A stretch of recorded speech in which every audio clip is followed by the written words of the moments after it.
বিসমিল্লাহির রহমানির রহিম ওয়া মান ইয়াত্তাকিল্লাহা ইয়াজআল লাহু মিন আমরিহি ইউসরা।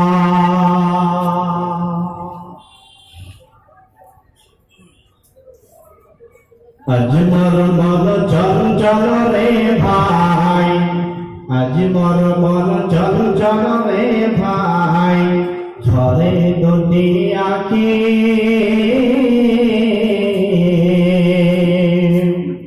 বুঝাইলে মন বুঝিস না তুই কোন জঙ্গলের পাখি রে। আজ মোর মন চঞ্চল রে, আজ মোর মন চঞ্চল রে ভাই, আজ মোর মন চঞ্চল রে ভাই, ঝরে দুটি আঁখি বোঝাইলে মন বুঝিস না তোর কোন জঙ্গলের পাখি রে। আজ মোর মন চঞ্চল রে, কাঁচা বাঁশের খাট পালঙ্ক, কাঁচা বাঁশের খাট পালঙ্ক, শুকনো পাটের দড়ি, আত্মীয় স্বজন রেখে আসবে আসবে আপন বাড়ি রে। আজ মোর মন চঞ্চল রে, আজ মোর মন চঞ্চল রে ভাই, আজ মোর মন চঞ্চল রে ভাই, ঝরে দুটি আঁখি বুঝাইলে মন বুঝিস না তুই কোন জঙ্গলের পাখি রে। আজ মোর মন চঞ্চল রে, বনের পাতা গরম পানি, বনের পাতা গরম পানি, গোসল করাবে গোসল করাইয়া মন তবে কাফন পরাবে রে। আজ মোর মন চঞ্চল রে, কাফন পরাইয়া মন তোর খাটিলে ওঠাবে, খাটলে ওঠাইয়া মন তোর জানাজা পড়িবে রে।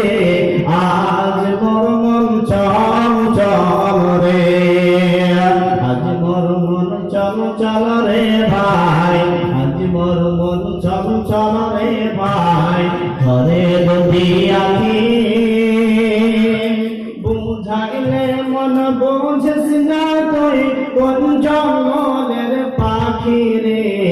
আজ মোর মন চঞ্চল রে, জানাজা পড়াইয়া মন তোকে, জানাজা পড়াইয়া মন তোকে দাফন করিবে, দাফন করাইয়া মন তোর সকলে ফিরিবে রে।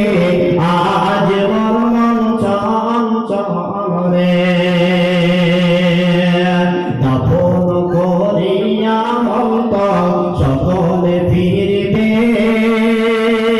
মুখের নাকের দুই ফারেস্তা তখনে আসিবে রে।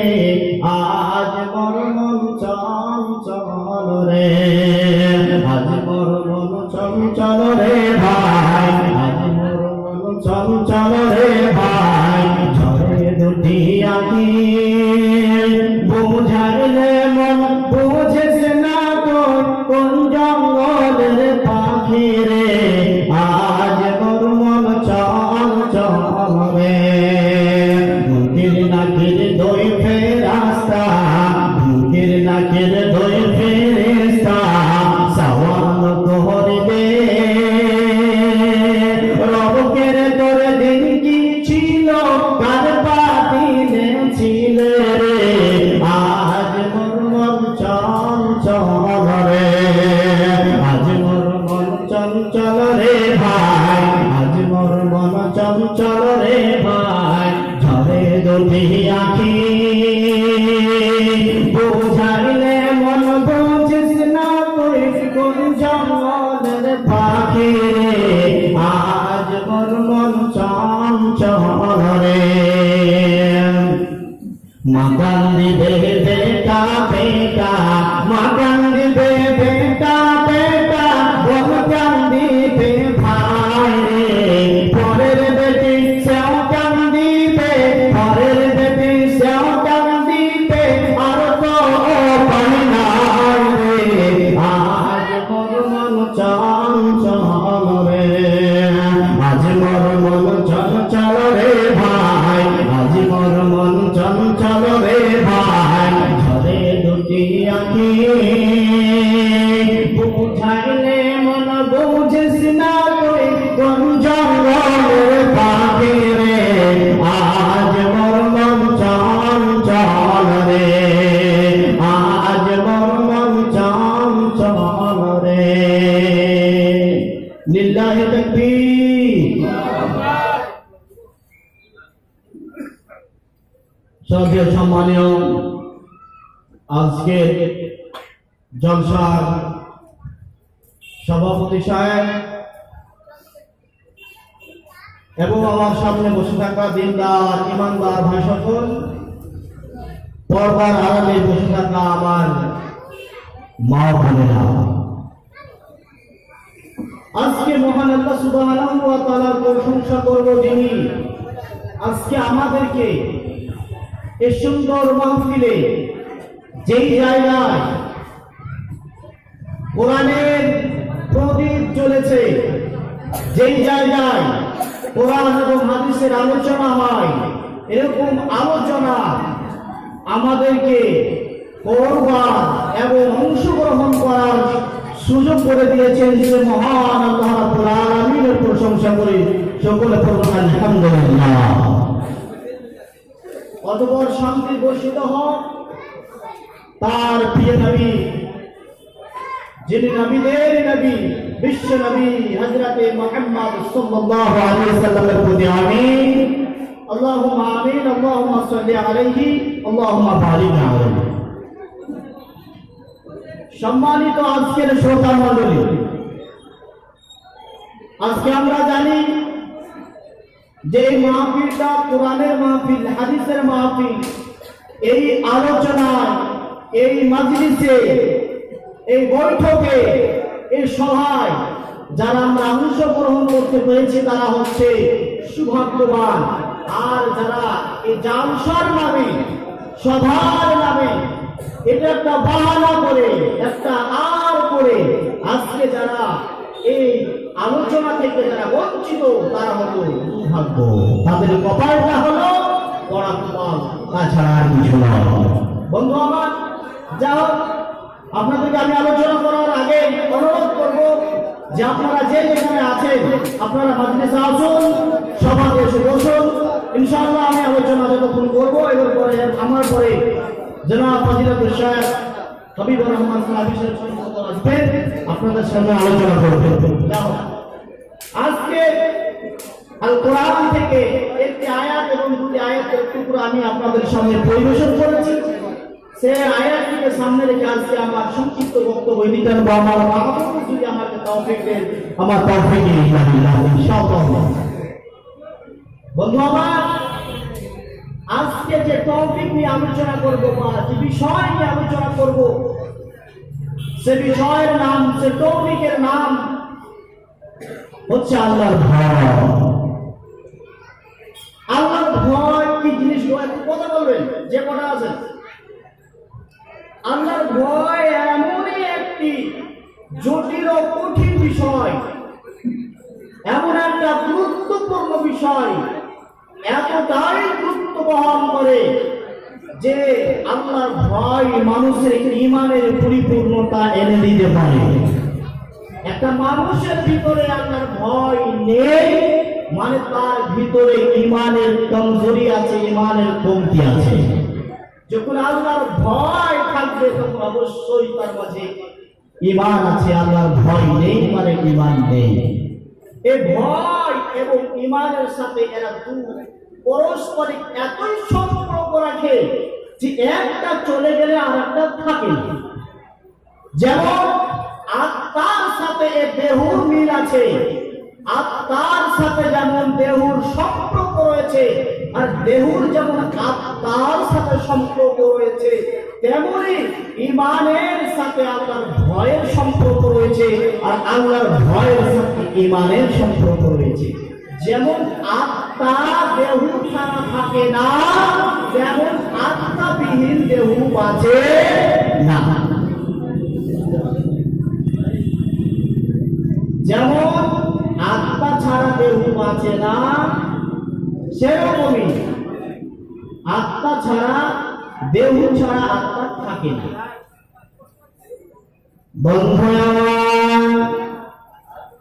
আল্লাহর ভয় এই এমন একটি বিষয় বন্ধু আমার, যেমন আত্মা যখন দেহ মরে যাবে, দেহ সরে যাবে, দেহ যখন নষ্ট হয়ে যাবে, তখন আত্মা থাকার জায়গা পাবে না, তখন আত্মা নামক বস্তুটা আর থাকতে পাবে না। তেমন যেমন আত্মা যখন চলে যায়, তখন আর দেহটা বাঁচে না। তেমনি বন্ধু আমার, যখন আপনার আল্লাহর ভয় বলে বস্তুটা আপনার হৃদয়ে থেকে, আল্লাহর ভয় বলে বস্তুটা যখন আপনার অন্তর থেকে উড়ে যাবে, ডিলিট হয়ে যাবে, মুছে যাবে, তখন অটোমেটিকলি আপনার ঈমান বলে বস্তুটা আপনার অন্তরে আর থাকবে না। এখন একটা প্রশ্ন করি আমি, যে আমরা পৃথিবীতে এসেছি আল্লাহ সুবহানাহু ওয়া তাআলা আমাদেরকে পাঠিয়েছেন, তাহলে কি আমরা চিরদিন থাকবো না মৃত্যুবরণ করবো? কথা বলেন, মৃত্যুবরণ করবো তো? আমরা এসেছি, তার আগে আমরা মৃত্যু ছিলাম। জি, আমার বিষয়টা তোমরা একটু আমি টাচ করছি। আল্লাহ বলেন বিসমিল্লাহির রহমানির রহিম, কুল্লু নাফসিন যায়িকাতুল মাউত। আল্লাহ বলছেন পৃথিবীর মানুষেরা, তোরা শোনে নে, জেনে নে, পৃথিবীতে আত্মা নামক যত বস্তু রয়েছে, যত আত্মা নামক নাফস নামক বস্তু পৃথিবীর মাঝে রয়েছে, তাদেরকে মতের একটা স্বাদ আছে, সে মতের স্বাদকে চেখে দেখতে হবে। আল্লাহ বলছেন মরতেই হবে, আমরা মরে যাবো, এরপরে আবার আমাদেরকে জীবিত করা হবে। এটা আমরা বিশ্বাস করি তো? বলি না। আমরা মৃত ছিলাম মানে আমরা আসবো, এটা আমরা জানতাম না। মৃত ছিলাম, মায়ের পেটে আমাদেরকে দেওয়া হয়েছে, পৃথিবীতে এসেছি, আবার আমাদেরকে চলে যেতে হবে।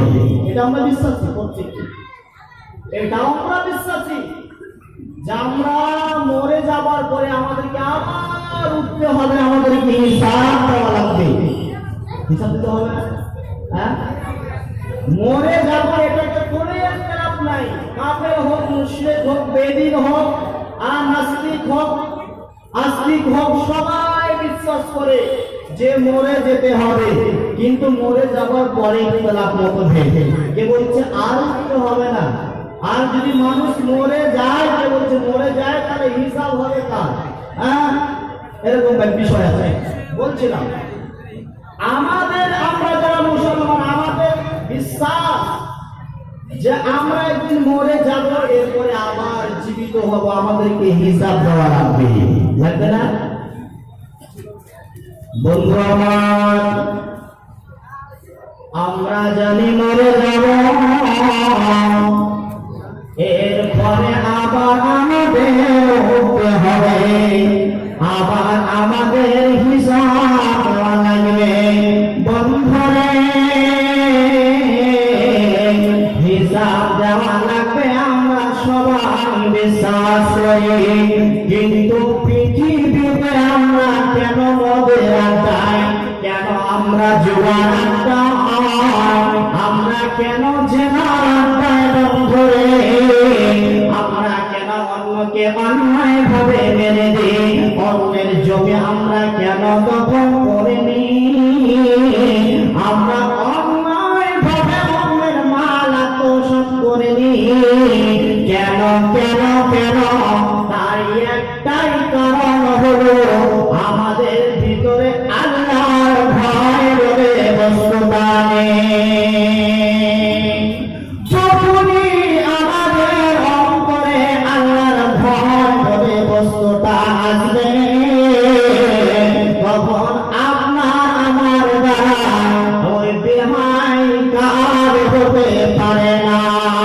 আমরা কেন কেন মন্দ কাজে লিপ্ত, আমরা কেন খারাপ কাজে লিপ্ত, আমরা কেন মদের আড্ডায় লিপ্ত? আমাদের আল্লাহর ভয় বলে একটা ব্রেক রয়েছে, সে ব্রেকটা আমরা ফেল করে ফেলেছি। বন্ধুরা,